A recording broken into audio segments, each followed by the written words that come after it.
سامعین کرام، سامعین قرآن پاک،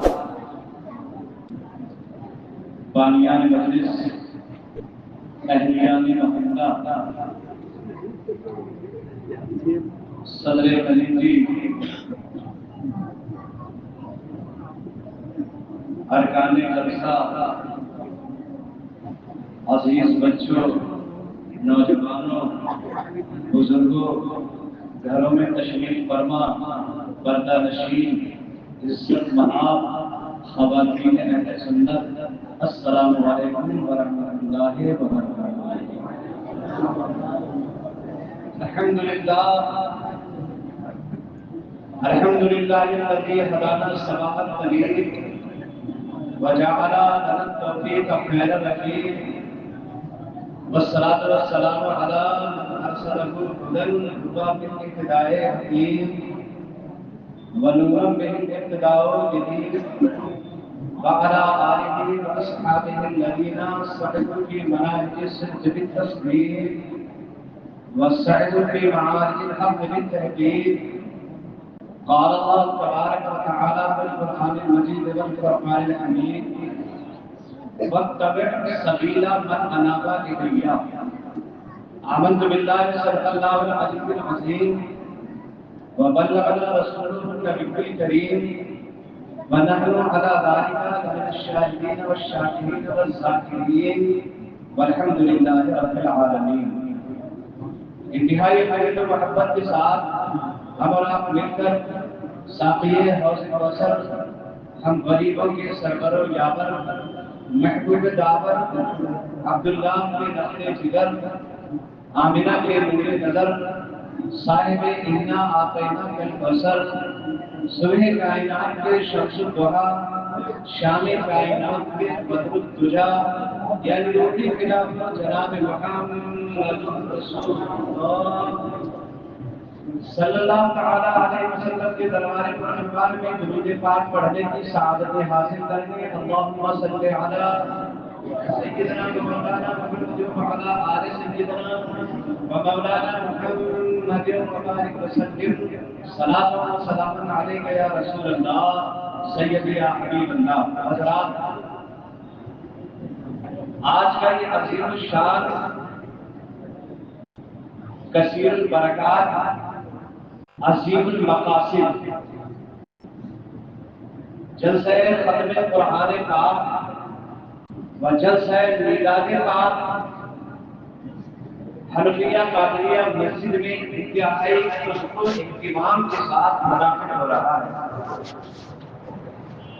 آپ نے تقریباً 22 دنوں میں قرآن عظیم کا ختم شریف مکمل سنا.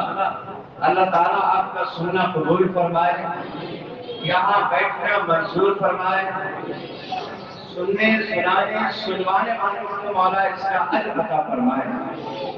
بہت اچھا انتظام ہوتا ہے مدرسہ مسجد قادریہ حنفیہ میں، بہت اچھا انتظام ہوتا ہے کھانے پینے کا، تبرک کا، اور یہ سب لوگوں کی نیت کے اخلاص کا نتیجہ ہے. جب آدمی کی نیت اچھی ہوتی ہے، آدمی کے اندر دل میں خلوص ہوتا ہے، اخلاص ہوتا ہے، تو سارے کام خود بخود اچھے ہوتے چلے جاتے ہیں. کسی کام میں کوئی رکاوٹ نہیں ہوتی، بس نیت خالص ہونا چاہیے، نیت اچھی ہونا چاہیے. اس مسجد کے جتنے بھی ارکان ہیں اور خاص طور سے امام صاحب بڑی اچھی نیت ہے لوگوں کی، اللہ تعالیٰ نے ہمیشہ سلامت رکھے، جس نے پاک کو بھی درجہ قبولیت عطا فرمائے. آپ ذرا یہ بتائیے میری بات آپ تک بالکل صحیح سالم پہنچ رہی ہے؟ میں جو بات کہہ رہا ہوں وہ بات آپ تک مکمل پہنچ رہی ہے؟ کسی بات کے پہنچنے میں کوئی دقت تو نہیں ہو رہی؟ اگر ہو رہی تو یہ کو تھوڑا کم کروا دیا جائے گا، اور اگر صحیح ہے تو بچن پہ کہہ دیجیے سبحان اللہ. یہ ماحول آپ کا ہونا چاہیے. اور اس کے بعد انشاءاللہ تعالیٰ بہت جلد تقریر بھی ختم اور بہت جلد دعا اور تبرک آپ کو ملے گا. دعائیں خاص ہوگی آپ کے لیے. اللہ تعالیٰ ہماری اور آپ کی حاضریاں اور ساری دعائیں کی بارگاہ میں منظور فرما دے. ہے جو تاریخ و ظلمت کو مٹانے والا، اگر سمجھ میں نہ آیا تب بھی کہہ دینا سبحان اللہ، سبحان اللہ۔ سمجھ میں آیا تب تو آپ کے اوپر لازم ہے کہنا ہے جو تاریخی و ظلمت کو مٹانے والا، ہے جو تاریخی و ظلمت کو مٹانے والا، آج مکے میں وہی نور ہے آنے والا۔ ماحول بنائیں گے تو انشاءاللہ اچھا لگے گا۔ ہے جو تاریخی و ظلمت کو مٹانے والا، آج مکے میں وہی نور ہے آنے والا، اور موت سے ہم کو ڈرائے نہ ڈرانے والا، موت سے ہم کو ڈرائے نہ ڈرانے والا۔ لکھنؤ بھی خبر بھجوا دو، دلی بھی کہلوا دو، موت سے ہم کو ڈرائے نہ ڈرانے والا، موت سے ہم کو ڈرائے نہ ڈرانے والا۔ ہم اہل سنت والجماعت ہیں، اعلیٰ حضرت کے مسلک کے ماننے والے ہیں، امام اہل سنت کے چاہنے والے ہیں، مفتی اعظم سے محبت کرنے والے ہیں، تاج شریعت پر جان چھڑکنے والے ہیں۔ موت سے ہم کو ڈرائے نہ ڈرانے والا، موت سے ہم کو ڈرائے نہ ڈرانے والا، جب میرا غوث ہے مردوں کو جلانے والا، موت سے ہم کو ڈرائے نہ ڈرانے والا، جب میرا غوث ہے مردوں کو جلانے والا، بے سہارا ہو یا بیوہ ہو یا غم کا مارا، بے سہارا ہو یا بیوہ ہو یا غم کا مارا، آ گیا سب کو کلیجے سے لگانے والا، بے سہارا ہو یا بیوہ ہو یا غم کا مارا، آ گیا سب کو کلیجے سے لگانے والا۔ اور آ نہیں کے عقیدے کے شعر ہے، بریلی میں ہنگامی حالات میں سننا چاہیے آپ لوگوں کو۔ آ نہیں سکتا قریب اس کے قاری صاحب، قاری صاحب تو مرکز اہل سنت میں پڑھاتی ہمارے اسٹاف کے آدمی ہیں، والا حضرت کے پڑھاتے یہ بھی پڑھاتے ہیں، اسٹاف کے آدمی ہیں، یہ بھی سمجھیں گے تو کون سمجھے گا؟ عقیدے کا شعر ہے، آ نہیں سکتا قریب اس کے وہاں بھی کوئی، آ نہیں سکتا قریب اس کے وہاں بھی کوئی، عقیدے کا شعر ہے، آ نہیں سکتا قریب اس کے وہاں بھی کوئی، اعلیٰ حضرت کا جو ہے نعرہ لگانے والا، آ نہیں سکتا قریب اس کے وہاں بھی کوئی، آ نہیں سکتا قریب اس کے وہاں بھی کوئی، اعلیٰ حضرت کا جو ہے نعرہ لگانے والا۔ اور قدسیوں آؤ میرے گھر کی زیارت کر لو، قدسیوں آؤ میرے گھر کی زیارت کر لو، جبریل تم بھی آؤ، میکائیل تم بھی آؤ، اسرائیل تم بھی آؤ، اسرافیل تم بھی آؤ، ملائے اعلیٰ کے فرشتوں تم بھی آؤ، حاملین عرش تم بھی آؤ، مشرق و مغرب و شمال و جنوب کے ذمہ داران تم بھی آؤ، قدسیوں آؤ میرے گھر کی زیارت کر لو، قدسیوں آؤ میرے گھر کی زیارت کر لو، میں ہوں سرکار کی میلاد منانے والا، میں ہوں سرکار کی میلاد منانے والا۔ حضرات گرامی، یہ گلاس ہوتا ہے اسٹیل کے شیشے کا، آپ نے دیکھا ہوگا، فی نفسی یہ گلاس، اس کے اندر کوئی ایسی خصوصیت نہیں جو قابل توجہ، اور اس کے اندر ایسی کوئی برائی نہیں جو قابل نفرت ہو۔ گلاس من حیث گلاس، شیشے کا جو گلاس ہوتا ہے، اسٹیل کا گلاس ہوتا ہے، اس کے اندر نہ تو کوئی قابل نفرت چیز ہے اور نہ کوئی قابل محبت چیز ہے، بس ایک گلاس ہے جو ضرورت کی چیز ہے۔ آپ کی ضرورت بھی ہے، میری ضرورت بھی ہے، اماموں کی ضرورت ہے، حافظوں کی ضرورت ہے، عالموں کی ضرورت ہے، ٹھیکیداروں کی ضرورت ہے، ذمہ داروں کی ضرورت ہے، وکیلوں کی ضرورت ہے، حضرات انجینئروں کی ضرورت ہے، پروفیسروں کی ضرورت ہے۔ گلاس ایک ضرورت کی چیز ہے، فی نفسی، نہ تو اس کے اندر ایسی کوئی خاص بات ہے جس سے محبت کی جائے، اور نہ اس کے اندر کوئی ایسا عیب ہے جس سے نفرت کی جائے، بس ضرورت کی چیز ہے۔ لیکن اگر اسی کے اندر بس شراب ڈال دی جائے، اسی گلاس میں شراب ڈال دی جائے تو یہ گلاس قابل نفرت ہو جاتا ہے۔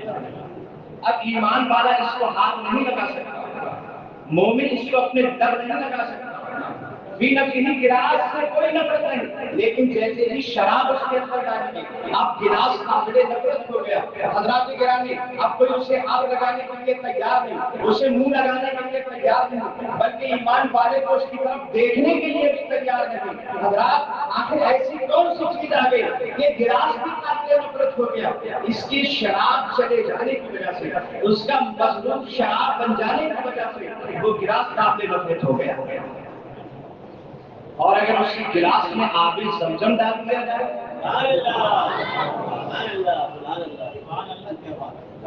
تو وہ گلاس قابل عزت۔ اب تمہیں کا ہر آدمی یہ سوچے گا یہ گلاس مجھے مل گیا، یہ گلاس میرے ہاتھ میں آ جائے، اس گلاس کو میں اپنا لب لگا دوں گا۔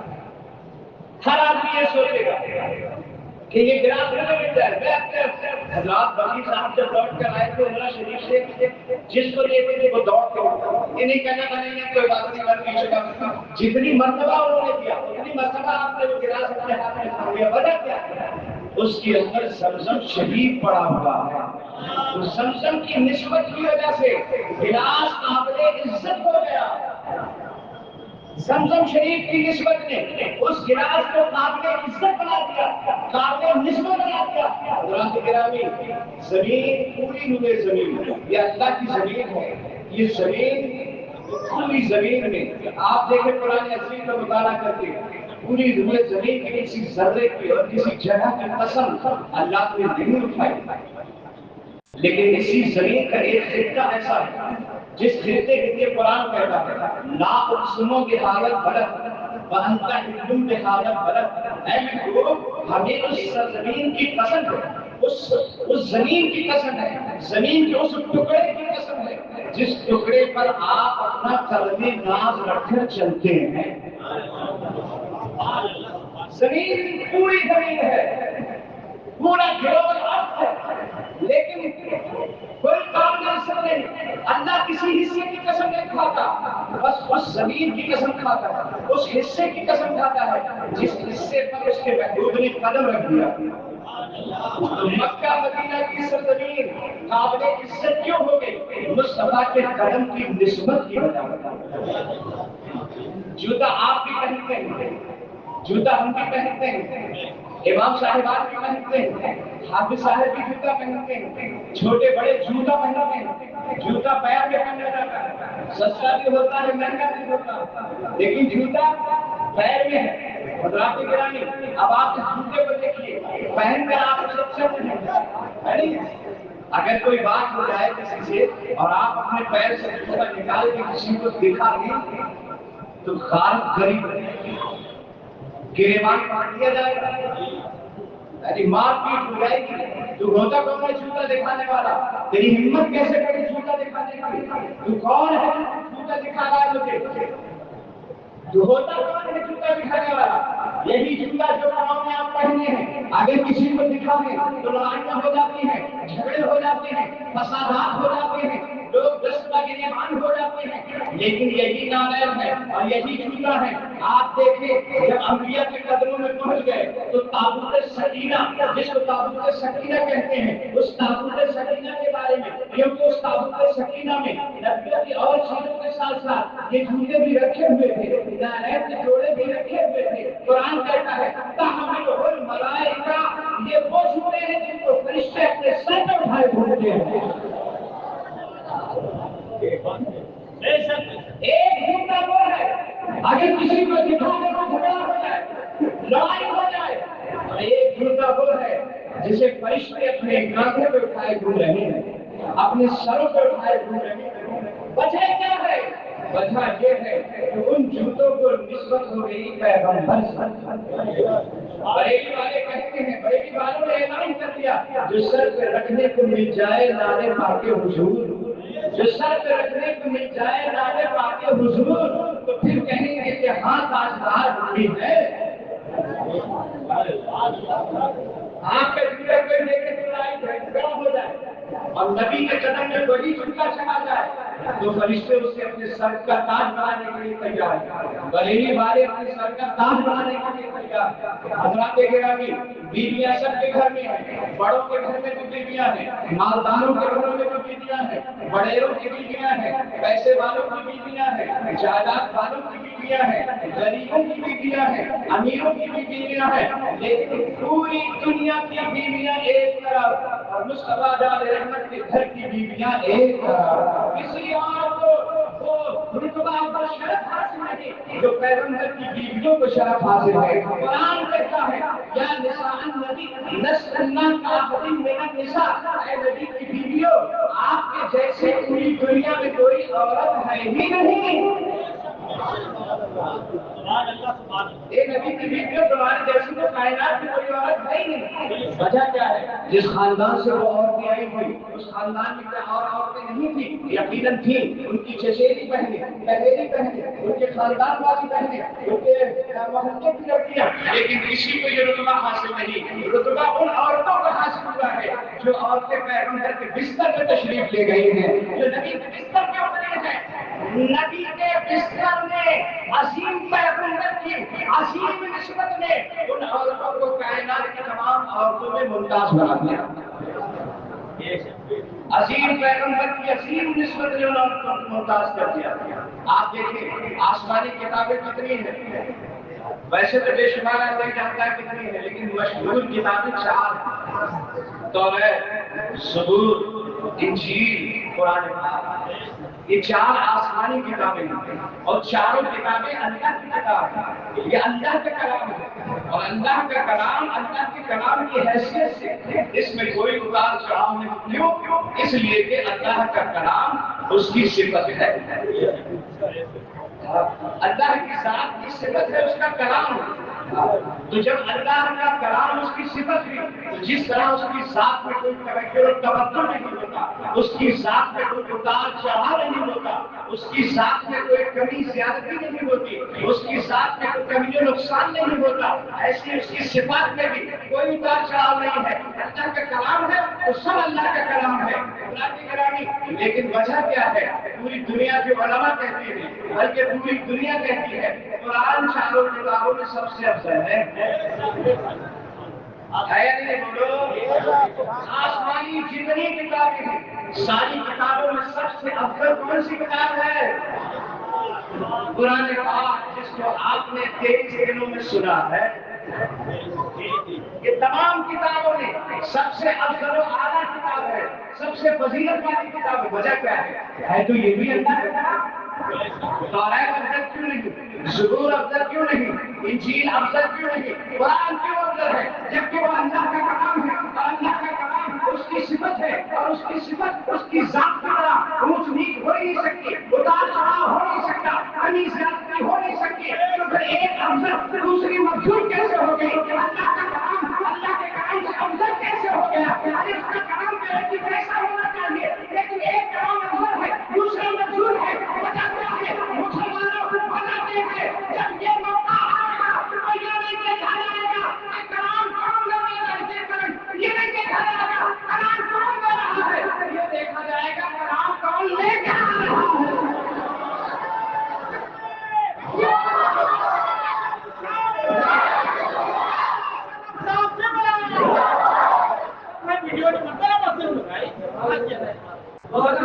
ایک کام نہیں اللہ کا کلام ہے نا، دونوں میں فرق کیسا؟ انجیل بھی تو اللہ کا کلام ہے، توریت بھی تو اللہ کا کلام ہے، زبور بھی تو اللہ کا کلام ہے، قرآن بھی اللہ کا کلام ہے۔ تو قرآن افضل کس لیے؟ جب نازل ہوگی کتاب تو یہ نہیں دیکھا جائے گا کون دے رہا ہے، یہ دیکھا جائے گا لے کر کون آ رہا ہے۔ پیغمبر جس کے کتاب کو لے کر آئے، نبی کی نسبت کی وجہ سے اس قرآن کو دنیا میں فضیلت عطا فرمائی گئی اور قرآن دنیا کی تمام کتابوں میں سب سے افضل ہو گیا۔ تمام نبیوں کی امتیں ہیں، ہمارے نبی کی امت بھی ہے، حضرت آدم سے لے کے حضرت عیسیٰ تک ہر پیغمبر کی امت، لیکن کسی کی امت کو یہ نہیں کہا گیا کنتم خیر امت اخرجت للناس تأمرون بالمعروف وتنہون عن المنکر۔ کسی امت کو افضل امت قرار نہیں دیا گیا، نبی کی امت کو افضل امت کیوں قرار؟ پیغمبر کی امت کو افضل قرار دیا گیا، مصطفیٰ جان احمد کی امت کو سب سے افضل امت کو قرار دیا گیا۔ امتوں میں سب سے زیادہ فضیلت والی امت پیغمبر کی امت کو کیوں کہا گیا؟ کہ حضرات گرامی سنو، کیا تم اس لیے اچھے ہو کہ تم نمازیں اچھی پڑھتے ہو؟ کیا تم اس لیے اچھے ہو کہ تم روزے اچھے رکھتے ہو؟ کیا تم اس لیے اچھے ہو کہ تلاوتیں اچھی کرتے ہو؟ کیا تم اس لیے اچھے ہو کہ حج اچھا کر لیتے ہو؟ تم اس لیے اچھے ہو کہ عمرہ تم اچھا کر لیتے ہو؟ کیا تم اس لیے اچھے ہو کہ تمہارے کرتے لمبے لمبے ہیں؟ کیا تم اس لیے اچھے ہو کہ تمہارے بال بڑے خوبصورت ہیں؟ کیا تم اس لیے اچھے ہو کہ تمہاری ٹوپی زیادہ اچھی ہے؟ کیا تم اس لیے اچھے ہو کہ تم صحت مند ہو؟ حضرات، نماز کی نسبت سے نمازی بنتا ہے، حج کی نسبت سے حاجی بنتا ہے، تلاوت کی نسبت سے قاری بنتا ہے، علم کی نسبت سے عالم بنتا ہے، لیکن پیغمبر کی نسبت سے امتی بنتا ہے۔ اس امت کو جو افضل الامم قرار دیا گیا ہے وہ نبی کی نسبت کی وجہ سے قرار دیا گیا۔ یہ نہیں کہا گیا تم تبلیغ اچھی کر لیتے ہو تم سب سے اچھے ہو، گاؤں گاؤں نگر نگر ڈگر ڈگر شہر شہر قریہ قریہ بستی بستی جاتے کے سامان اٹھائے گھومتے ہو، کلمہ پڑھواتے ہو مسلمانوں کو، اس لیے تم اچھے ہو؟ نہیں، اس لیے نہیں، تم اس لیے اچھے ہو کہ تم نبی کی امت بنائے گئے، تمہیں پیغمبر کی امت میں بھیجا گیا ہے، اس لیے تم سب سے زیادہ اچھے ہو۔ آپ نے سنا ہوگا ہر گھر میں لڑکے ہوتے ہیں، ہر گھر میں اولادیں ہوتی ہیں، ہر گھر میں بیٹے اور بیٹیاں ہوتی ہیں حضرات، لیکن پیغمبر صلی اللہ علیہ وسلم کی بیٹی کا معاملہ قرآن کہتا ہے قل لا اسألکم علیہ اجرا الا المودۃ فی القربى، لوگوں میں نے تمہیں کلمہ پڑھایا، لوگوں میں نے تمہیں نماز سکھائی، لوگوں میں نے تمہیں روزے کا طریقہ بتایا، لوگوں میں نے قرآن پاک دیا، زندگی گزارنے کا پورا انسائکلوپیڈیا میں نے دیا، میں نے تمہیں زندگی اور حیات گزارنے کے لیے قرآن عظیم عطا کیا ہے، اس کے بدلے میں تم سے کچھ نہیں مانگتا ہوں، بس اتنا چاہتا ہوں کہ میرے بچوں سے محبت کرتے رہنا۔ سبحان اللہ، سبحان اللہ، سبحان اللہ۔ قل لا اسألکم علیہ اجرا الا المودۃ فی القربى، کچھ نہیں مانگتا کلمہ پڑھانے کے بدلے میں، کچھ نہیں مانگتا نماز سکھانے کے بدلے میں، بس میرے بچوں سے محبت کرتے رہنا، میری اہل بیت سے محبت کرتے رہنا۔ معلوم نہیں ہوگا کائنات میں کوئی بھی رسول اللہ کے بچوں سے اچھا بچہ ہے ہی نہیں۔ بے شک، بے شک، بے شک، بے شک۔ یہ طے ہو گیا، نبی کے جیسا پوری دنیا میں کوئی نہیں، نبی کے ہاتھ کے جیسا کسی کا ہاتھ نہیں، نبی کے پاؤں کے جیسا کسی کا پاؤں نہیں، نبی کے آنکھوں کی طرح کسی کی آنکھیں نہیں، نبی کے چہرے کی طرح کسی کا چہرہ نہیں، نبی کے قد کی طرح کسی کا قد نہیں، نبی کے بیویوں کی طرح دنیا میں کسی گھر میں بیٹی نہیں، نبی کے بچوں کی طرح دنیا میں کسی گھر میں بچے نہیں، نبی کے اصحاب کی طرح پوری دنیا میں کوئی اصحاب نہیں، نبی کے شہر کی طرح کوئی شہر نہیں، نبی کے گھر کی طرح کوئی گھر نہیں۔ مجھے کہنے میں دیا جائے جس کی نسبت میں اتنی عظمت ہے اس کی ذات میں کتنی عظمت ہوگی۔ سبحان اللہ۔ آج وہی قرآن پاک ہم کو سنایا گیا، ہم نے بڑی عقیدتوں کے ساتھ قرآن عظیم کو سنا ہے۔ حضرات گرامی، آج اس کی اختتام پر محفل میلاد میں رکھی گئی ہے، آپ حضرات میلاد میں بیٹھے ہیں۔ میلاد کسے کہتے ہیں؟ نبی کی تعریف کرنے ہی کے تو میلاد کہتے ہیں، نبی کی نعت پڑھنے کو میلاد کہتے ہیں، نبی کی باتیں سنانے کو تقریر کرنے کو میلاد کہتے ہیں۔ آج ہم میلاد میں بیٹھے ہیں، اور یہ میلاد کوئی ایسی ویسی چیز جس کو تو خود خدائے پاک نے کیا ہے، خود خدا محفل میلاد پاک کرتا ہے۔ آج ہم نے بھی خود میں قرآن پاک کا میلاد کیا ہے نا، اور انشاءاللہ ہوتا رہے گا، ہمیشہ ہوتا رہے گا، کہہ دیجیے انشاءاللہ۔ اور ہم سب کو بھی اپنے اپنے گھروں میں میلاد کرانا چاہیے۔ متولی صاحب بھی اپنے گھر میں کرائیں میلاد، وکیل صاحب بھی کرائیں اپنے گھر میں میلاد، حافظ صاحب بھی اپنے گھر میں میلاد کرائیں، ہم بھی اپنے گھر میں میلاد کرائیں، حاجی پلو صاحب بھی اپنے گھر میں میلاد کرائیں، سید صاحب بھی اپنے گھر میں میلاد کرائیں، سارے لوگ اپنے اپنے گھروں میں میلاد کرائیں۔ میراث بڑی عظیم چیز ہے، بڑی نسبتوں والی چیز ہے، بڑے فیضان اٹھانے والی چیز ہے، سب کو کرانا چاہیے۔ آصف بھائی کی یہاں تو ماشاء اللہ ہوتا ہی رہتا ہے نا۔ اب قاری صاحب کہہ رہے ہیں سید صاحب کیا جائیں گے میراث میں، ہم بھی انشاءاللہ جائیں گے، کہہ دیجیے انشاءاللہ۔ کمیٹی والے کہہ رہے ہیں حضرت کبیر آج کرتے رکے آپ بتائیے، آپ سننے کے لیے تیار ہیں؟ جلدی بولو، سننے کے لیے تیار ہیں نا؟ نبی کے بیٹوں کے جیسے کائنات میں کسی کا بیٹا نہیں، نبی کے اولاد کی جیسی دنیا میں کوئی اولاد نہیں، نبی کے بیویوں کی جیسی دنیا میں کوئی بیوی نہیں، نبی کے شہر کے جیسا دنیا میں کوئی شہر نہیں، نبی کے کتاب کی جیسے دنیا میں کوئی کتاب نہیں، نبی کے دیر النہار کی طرح دنیا میں کوئی دیر النہار نہیں، نبی کی نماز کی طرح دنیا میں کسی کی نماز نہیں، نبی کے فیضان کی طرح دنیا میں کسی کا فیضان نہیں۔ میرے آقا صلی اللہ علیہ وسلم کی مثال پوری کائنات میں نہیں، پھر کیسے لوگ کہتے ہیں ہماری طرف ہے؟ آج اللہ کہتے ہیں، پھر لوگ کیسے کہتے ہیں کہ ہماری طرح ہی تو ہے جب اس کی طرح کوئی نہیں۔ قرآن کہتا ہے فَاتَّبِعْ سَبِيلَ مَنْ أَنَابَ إِلَيَّ، اسی کی اتباع کرو جو مجھ تک پہنچا دے۔ قرآن کہتا ہے فَاتَّبِعْ سَبِيلَ مَنْ أَنَابَ إِلَيَّ، اس کی اتباع کرو، اس سے محبت کرو، اس سے پیار کرو، اس سے ہمدردی کرو جو مجھ تک پہنچا دے۔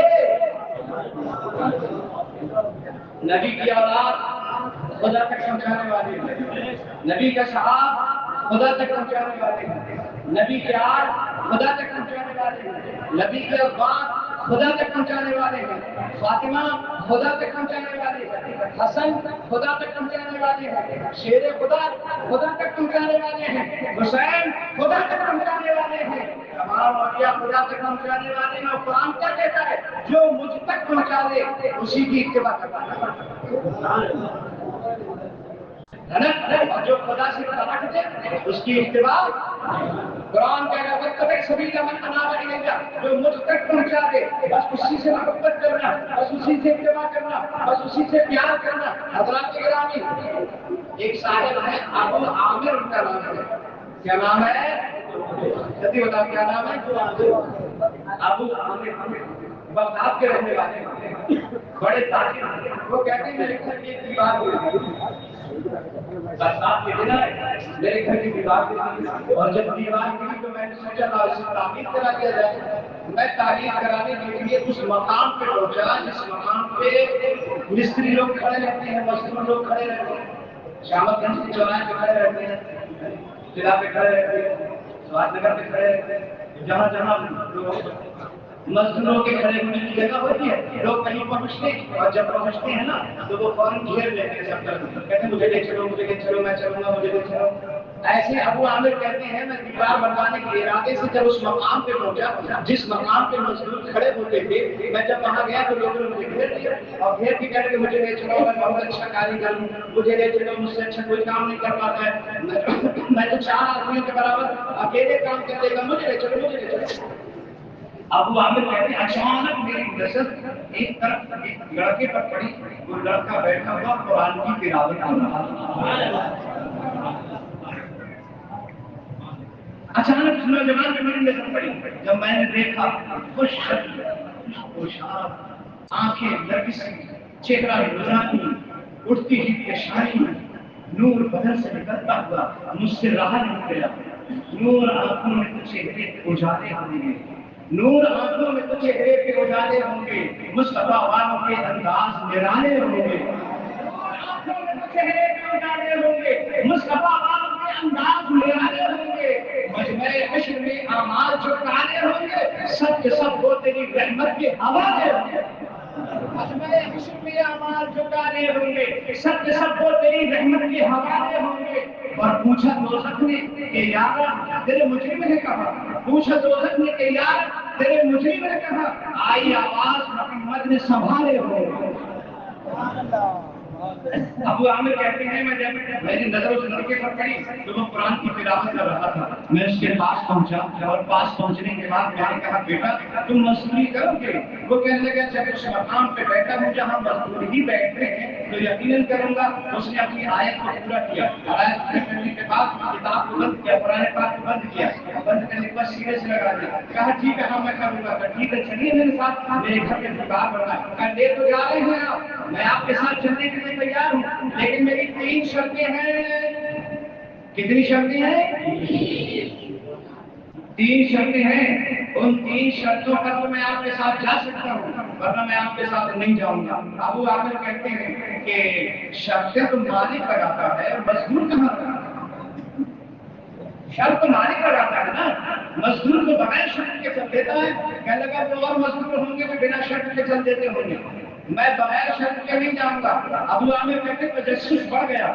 میں نے سوچا بتاؤ تو صحیح ہے کہ تمہاری شرطیں ہیں کیا کیا؟ وہ کہنے لگا سب سے پہلی شرط میری یہ ہے کہ میں 3 درہم مزدوری کے دوں گا. 3 درہم دوں گا مزدوری کے. ابو عامر کے دل میں سوچتے ہیں بغداد میں 4 درہم کی مزدوری چل رہی ہے, نوجوان 3 مانگ رہا ہے. میں نے کہا ٹھیک ہے یہ تو شرط دینے موافق ہے. کہنے لگے ٹھیک ہے مجھے یہ تمہاری شرط منظور ہے. کہا پہلی شرط ہو گئی. دوسری شرط میری یہ ہے جیسے ہی مسجد کے مینارے سے صدائے توحید بلند ہوگی, حیا علی الصلاۃ حیا علی الفلاح کی آواز آئے گی تو میں سارا کام چھوڑ دوں گا, کام کا ہاتھ نہ لگاؤں گا اور سیدھے مسجد جاؤں گا, اللہ کی عبادت کروں گا. آپ کو یہ اختیار نہیں ہوگا کہ آپ مجھے روکیں. ابو عامر کہتے ہیں مجھے منظور ہے. تیسری شرط بیٹا کیا ہے؟ کہنے لگے تیسری شرط ہے کہ تم مجھ سے کوئی سوال نہیں کرو گے. سوال کچھ نہیں کرو گے تم مجھ سے. ابو عامر کہتے ہیں تجسس بڑھتا جا رہا تھا. میں نے کہا چلو بیٹا چلتے ہیں. میں لے کے گیا, میں نے کام پہ بتا دیا اور اپنے لڑکے کو نگرانی میں دے کر کے میں اپنے کام پہ نکل گیا. میں اپنے کام پہ پہنچا, لڑکا یہاں کام کرتا رہا. جیسی شام ہونے کو آئی مجھے یاد آیا مزدور کام سمیٹتا ہوگا. میں دوڑا دوڑا اپنے کاروبار سے گھر آیا. میرے لڑکے نے دوڑ کے مجھ سے کہا ابا یہ کس فرشتے کو اٹھا لائے ہو؟ ابا انسان لائے ہو یا فرشتہ لائے ہو؟ میں نے کہا بیٹا کیا بات ہے؟ کہا جیسے جیسے شام ہوتی جاتی تھی اس کے لبوں پہ درود کی کثرت بڑھتی جاتی تھی. جیسے جیسے شام ہو رہی تھی اس کے لبوں پہ درود کی کثرت بڑھ رہی تھی. ابا اور میں نے جو ہے اصل کبھی بھی جماعت سے نہیں پڑھی, اتفاق سے کبھی پڑھتے ہو تو پڑھی ہو, لیکن خود بھی یہ نماز کو گیا اور میرا ہاتھ پکڑ کے مجھے بھی ہے. ابو عامر کہتے ہیں مجھے بڑا خوشی محسوس ہوئی اور اس کے بعد میں نے اسے سوچا کہ اس نے کام تو بہت زیادہ کیا ہے اور مزدوروں کے مقابلے میں اس کا زیادہ کام تھا, بڑا دگنا کام اس نے کر دیا تھا. یہ کہتے ہیں میں نے سوچا تھا اسے 4 درہم مزدوری دے دی جائے جتنی مجھے عراق میں چل رہی ہے, پورے بغداد میں چل رہی ہے. میں نے 4 درہم نکالے تو اس نے کہا کہ ہمارے 3 درہم ایک اپنا اپنے پاس رکھو, مجھے 3 چاہیے.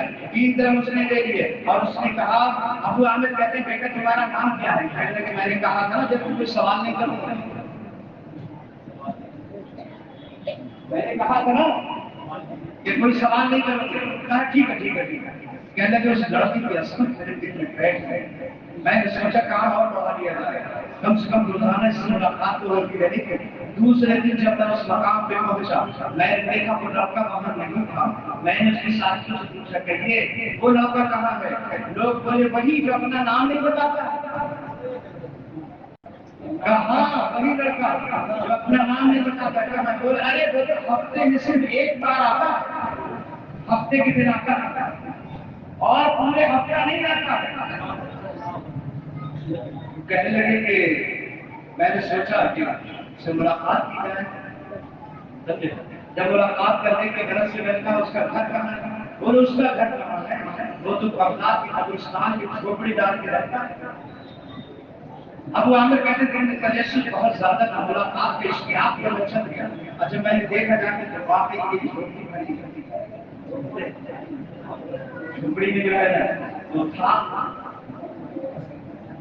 جب میں اس کے پاس گیا میں نے اس کی زندگیت کو دکھائی, دستک دی, اندر سے آواز آئی ابو عامر دروازہ کھلا ہوا ہے اندر تشریف لے آئیے. ابو عامر حیرت میں پڑ گئے.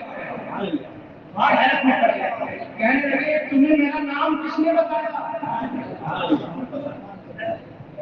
تمہیں میرا نام کس نے بتایا؟ نوجوان کہنے لگا جس کے نام زندگی کرتی ہے اسی نے تمہارا نام بتایا ہے۔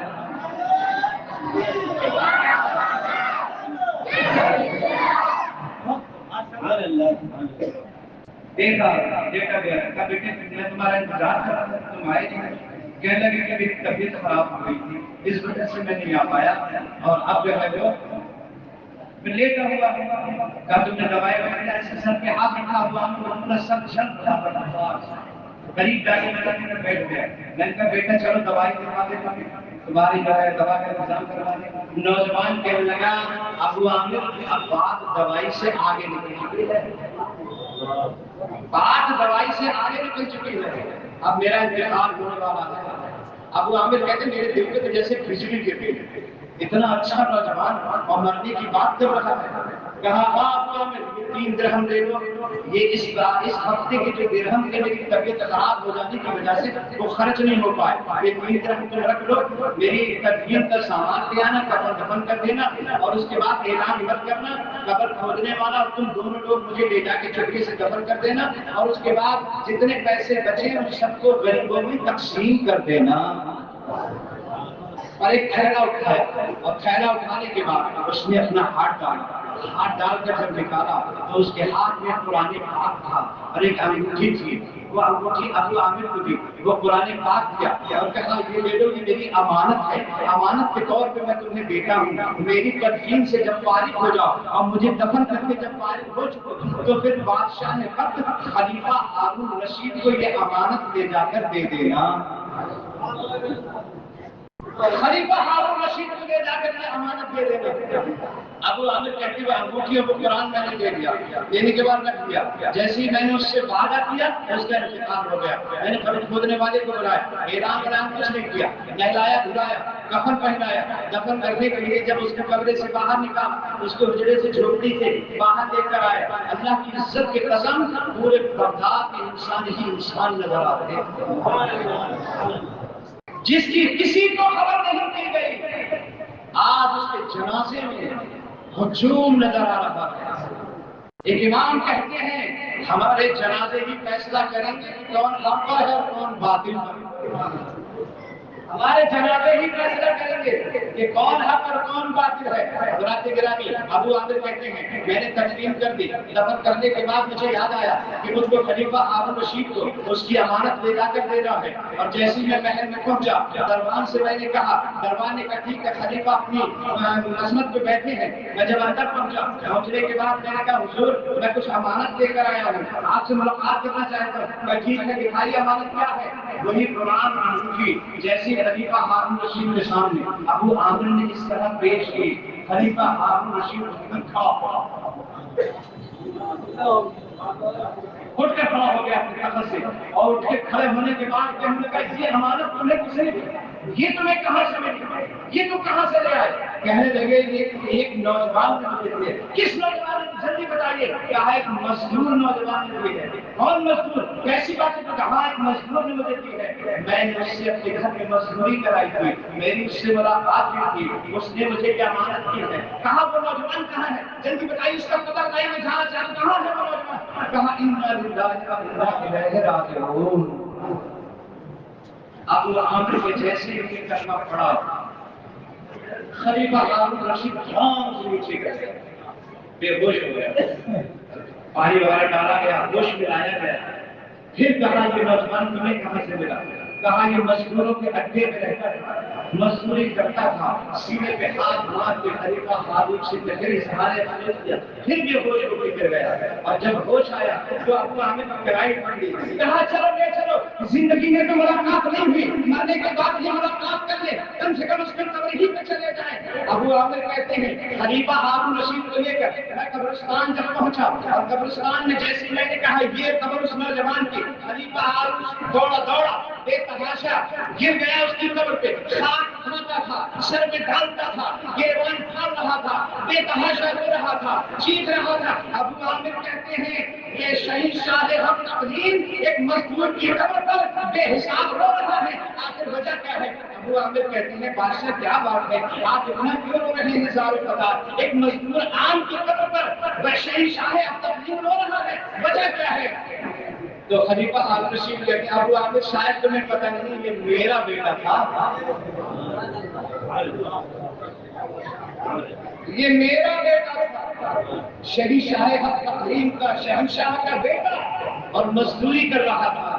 ابو عامر سے کہنے لگا، ابو عامر بولے یہ مزدوری کیوں کرتا تھا؟ کہا مجھے پتا ہی نہیں، میرا بیٹا بغداد ہی میں ہے، مزدوروں کے ساتھ رہتا ہے، مزدوری کرتا ہے، مجھے یہ ایک بھی نہیں ہوا، نہ مجھے کسی نے بتایا، اتنا چھپ کے رہتا ہے، وجہ کیا ہوئی؟ تب خلیفہ ہارون رشید نے بتایا کیا وجہ ہوئی، ذرا دل پہ اپنا ہاتھ رکھ کے سنے اور مچل کے کہتے سبحان اللہ۔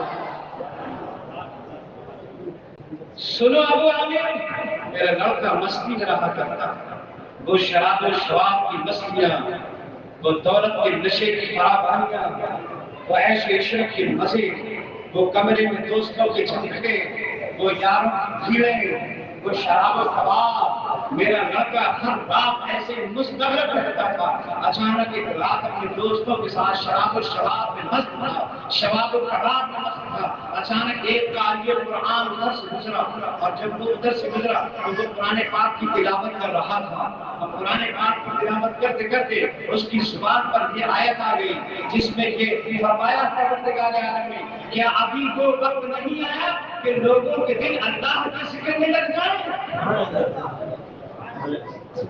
علم یاد الذین آمنوا، کیا ابھی وہ وقت نہیں آیا کہ ایمان والوں کے دل اللہ کے ذکر میں لگ جائے؟ میرے لڑکے کے کان میں جیسے قرآن کی تلاوت آیت کی آواز پہنچی، اچانک گلاس ہاتھ سے چھوٹ گیا، اپنے دوستوں کی مجلس سے نکلا، نکلنے کے بعد میرے پاس آیا، مجھ سے کہنے لگا ابا میں اللہ کی تلاش میں جانا چاہتا ہوں۔ کہا بیٹا اللہ کی تلاش میں جانا چاہتے ہو، سب کچھ تمہارے لیے حاضر ہے، یہ محل تمہارے لیے حاضر ہے، جہاں چاہو عبادت کرو، جہاں چاہو اعتکاف کرو، جہاں چاہو کونے میں اللہ کی عبادت کرو، اللہ حاصل کرو، اللہ کو حاصل کرو۔ وہ کہنے لگا ٹھیک ہے میں بادشاہ کا بیٹا ہوں، لیکن اتنا میں جانتا ہوں اللہ محلوں میں نہیں ملا کرتا، اللہ تو غریبوں کے دلوں میں ملا کرتا ہے، غریب کے دل میں ملا کرتا ہے، محلوں میں نہیں ملتا۔ میں جانا چاہتا ہوں، اور جب میرا لڑکا جانے لگا تو میں نے سوچا اب یہ نہیں رکے گا، میں نے ایک انگوٹھی اٹھائی اور اٹھا کر کے دے دی، اس میں ہزاروں روپے کے کروڑوں درہم کے ہیرے رکھے ہوئے تھے۔ میں نے کہا بیٹا یہ ہیروں کی انگوٹھی ہے، یہ لے جا، جب کبھی وقت مصیبت کا آ جائے ایک ہیرا نکالنا بیچ دینا، بہت دن کے لیے کافی ہو جائے گا۔ اس نے کہا نہیں، جب میں نے ضد کی تو اس میں انگوٹھی اپنی جیب میں رکھی اور مجھ سے رخصت دے کے نکلا۔ جب نکل رہا تھا تو اچانک راستے میں اس کی ماں زبیدہ قرآن پاک کی تلاوت کر رہی تھی، اپنے بیٹے کا چہرہ دیکھا اور چہرہ دیکھنے کے بعد زبیدہ کہنے لگی ابا سے ہیروں کی انگوٹھی تو تم نے لے لی، اور یہ ماں کا قرآن کون سنبھالے گا؟ یہ قرآن کا وارث کون بنے گا؟ قرآن کون سنبھالے گا؟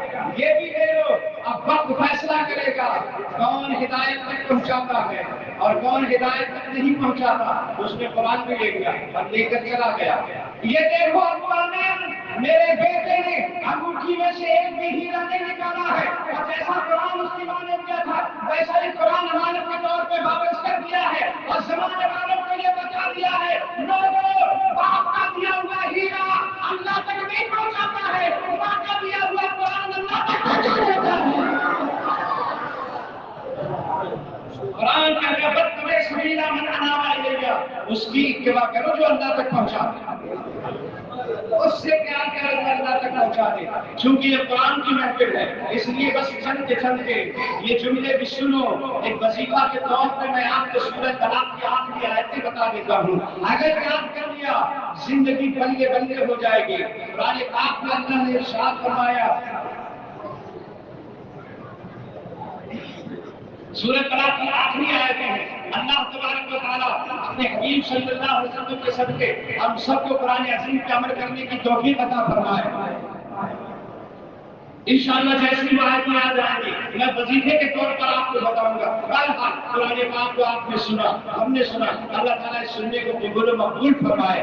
ویسے تو قرآن پاک کی ہر آیت میں وظیفہ رکھتی ہے، اور کوئی عقیدتوں محبتوں کے ساتھ ایک آیت کو سن لے، قرآن سرکار فرماتے ہیں اگر کوئی قرآن کی ایک آیت کو سن لے اور سن کر اس کو محفوظ کر لے، اپنے دل پہ اس کا اثر ہو جائے، تو قرآن کا نور، اسی آیت کا نور اس کی قبر تک پہنچ جاتا ہے، اور اس کی قبر میں اسی آیت کا نور ہوتا ہے۔ حضرات جب ایک آیت سے قبر میں نور ہو جاتا ہے تو پورا قرآن جو سنے گا اس کی قبر تو نور علی نور ہو جائے گا۔